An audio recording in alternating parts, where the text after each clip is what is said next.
సర్కారోళ్లకు ఎగస్ పార్టీలకు నడుమ లొల్లి బరాబర్ నడుస్తుంటది. వాళ్ళన్నది వీళ్ళు ఒప్పుకోరు, వీళ్ళన్నది వాళ్ళు ఒప్పుకోరు, పొట్టు పొట్టు కిరికిరి అవుతుంటది.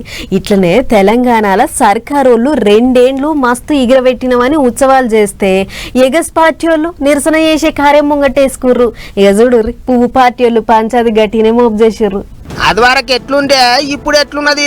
పిరి బస్సు పెట్టినాం, సన్న బియ్యం ఇస్తాన్నాం, రేషన్ కార్డులు ఇచ్చినాం, ఇండ్లు ఇస్తాన్నాం, 2 ఏళ్లలో మొత్తం సీప్ సాప్ చేసినాం అని చెప్పుకుంటా సర్కార్ వాళ్ళు నిన్న మొన్నటి దాకా ఉత్సవాలు చేసిండ్రు. ఇంకో దిక్కు ఎగస్ పార్టీ వాళ్ళు 2 ఏళ్లలో సర్కార్ వాళ్ళు అంత ఆగమాగం చేసిండ్రు అని ఇందిరా పార్క్ కాడ పంచాది పెట్టిండ్రు.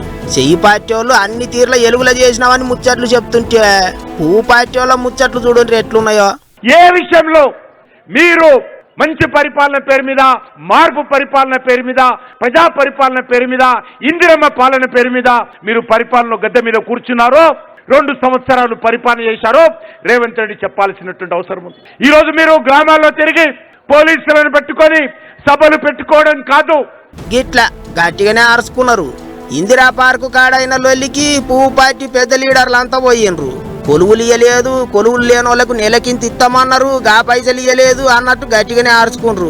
ఇంకో ముచ్చట ఏంటిదంటే రేషన్ బియ్యం ఇచ్చేటందుకు కిలోకు 43 రూపాయలు సెంటర్ సర్కార్ వాళ్ళే ఇస్తుండ్రాట, స్టేట్ సర్కార్ వాళ్ళు 13 రూపాయలే ఇస్తుండ్రు అన్నట్టు మాట్లాడిండ్రు పువ్వు పార్టీ వాళ్ళు. ఇట్లా ఒక్కొక్కళ్ళు ఒక్కో ముచ్చట ఎలా తీసిండ్రు అన్నట్టు సీఎం రేవంత్ సారు ముఖ్యమంత్రి సీట్లే ఊకొని ఆయితారానికి 2 ఏళ్ళు అవుతుంది. 2023 డిసెంబర్ 7వ తారీఖునే సారు ప్రమాణం చేసిండు. అందుకే కావచ్చేమో సారు ప్రమాణం చేసిన రోజే పువ్వు పార్టీ వాళ్ళు పంచాయతీ పెట్టిండ్రు అనుకుంటారు ఇప్పుడు పబ్లిక్.